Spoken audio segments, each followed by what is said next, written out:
মৰিগাঁও তিনিদিনীয়াকৈ অনুষ্ঠিত হোৱা ৪৬ সংখ্যক আন্তঃজিলা এথলেটিক্স প্ৰতিযোগিতা ২০২৪ৰ সামৰণি অনুষ্ঠানত উপস্থিত মন্ত্ৰী পীযুষ হাজৰিকা।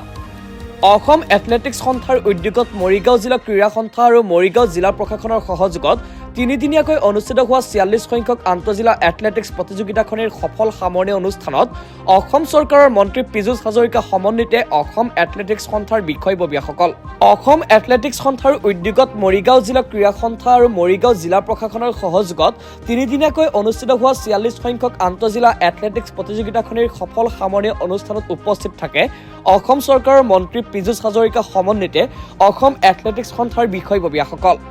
এইবাৰৰ প্ৰতিযোগিতাখনত সমগ্ৰ ৰাজ্যৰ জিলা আৰু মহকুমা পৰ্যায়ৰ ৩৫টা দলৰ হৈ প্ৰায় ১৪০০ খেলুৱৈয়ে অংশগ্ৰহণ কৰা পৰিলক্ষিত হয়। ৪৬ সংখ্যক প্ৰতিযোগিতাখনিত শ্ৰেষ্ঠ দলৰ খিতাপ অৰ্জন কৰা ডিব্ৰুগড় জিলাই ২৮৫টা পদক অৰ্জন কৰাৰ সমান্তৰালকৈ দ্বিতীয় শ্ৰেষ্ঠ দল হিচাপে অসম আৰক্ষীয়ে ১৮৫টা পদক অৰ্জন কৰিবলৈ সক্ষম হয়। বিপৰীতে তৃতীয় শ্ৰেষ্ঠ দল হিচাপে শিৱসাগৰ দলে ১৭৬টা পদক অৰ্জনেৰে সন্মান লাভ কৰিছে। এথলেটিক্সৰ আন্তঃজিলা যি এথলেটিক্স প্ৰতিযোগিতাৰ আয়োজন হৈছিলে তাতে ভালকৈ সমাপন হ'ল। এই সমাপন অনুষ্ঠানত অংশগ্ৰহণ কৰিলোঁ। আৰম্ভণিৰ দিনা মই অসমৰ বাহিৰত থকাৰ কাৰণে আহিব পৰা নাছিলোঁ। প্ৰায় ১৫০০তকৈও অধিক খেলুৱৈয়ে আহি এই প্ৰতিযোগিতাত অংশগ্ৰহণ কৰিলে আৰু ভালকৈ সফলভাৱে এই অনুষ্ঠান সমাপন হ'ল। তাৰ কাৰণে মই উদ্যোক্তাসকলক ধন্যবাদ জ্ঞাপন কৰিছোঁ আৰু মৰিগাঁৱলৈকে খেলৰ পৰিৱেশ লৈ এথলেটিক্স সন্থা আহিলে তেখেতলোককো ধন্যবাদ জ্ঞাপন কৰিছোঁ। ভৱিষ্যতেও আমাৰ জিলাখনত যদি এনেধৰণৰ প্ৰতিযোগিতা হয় যিমানখিনি পাৰোঁ তাত সহায় কৰিবলৈকে প্ৰচেষ্টা চলাম বুলি প্ৰতিশ্ৰুতি দিছোঁ।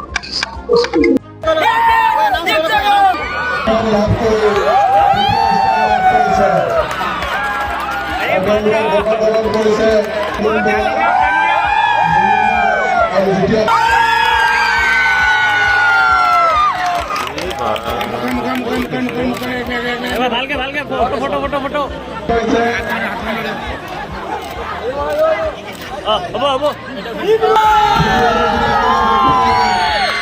46 নাম্বাৰৰ যি আচলতে এথলেটিক্স গেমছ হৈছিলে ইতিমধ্যে ষ্টেট লেভেলত তোমালোকে শ্ৰেষ্ঠ দল হিচাপে ঘোষণা হৈছা, কেনে অনুভৱ, কি ক'বা, কিমান পদক পাইছিলা?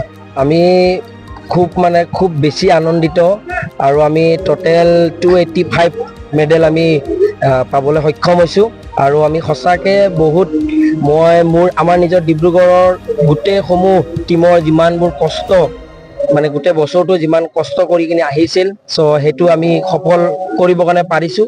সেইবাবে মই আমাৰ সকলো খেলুৱৈক বহুত অভিনন্দন জ্ঞাপন কৰিছোঁ আৰু লগতে আমাৰ মেনেজাৰ আৰু লগতে আৰু আমাৰ যিটো মৰিগাঁও ডিষ্ট্ৰিক্ট ক্ৰীড়াপ্ৰেমিক যিমান ৰাইজ সকলোকে মই অভিনন্দন জ্ঞাপন কৰিছোঁ।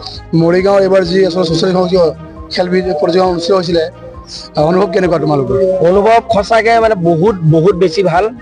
অলপমান জাষ্ট ফিল্ডখনৰ অলপমান কিবা বাকী দেখিবলৈ বা পৰিৱেশটো বহুত সুন্দৰ আৰু ইমান ধুনীয়াকৈ ইহঁতে খেলখন অনুষ্ঠিত কৰিছে, সেইবাবে মই বহুত হেপী। ভাবিছিলোঁ আমি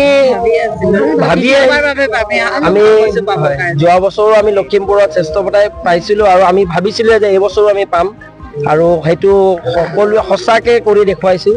সেইটো অহা বছৰ যিহেতু মানে যিমানখিনি প্ৰচেষ্টা চলাইছোঁ তাতকৈ বহুত বেছি, ইয়াতকৈ আৰু দুগুণ যাতে আমি পদ লাভ কৰোঁ, আমি সেইটোৰ ওপৰত প্ৰচেষ্টা চলাম।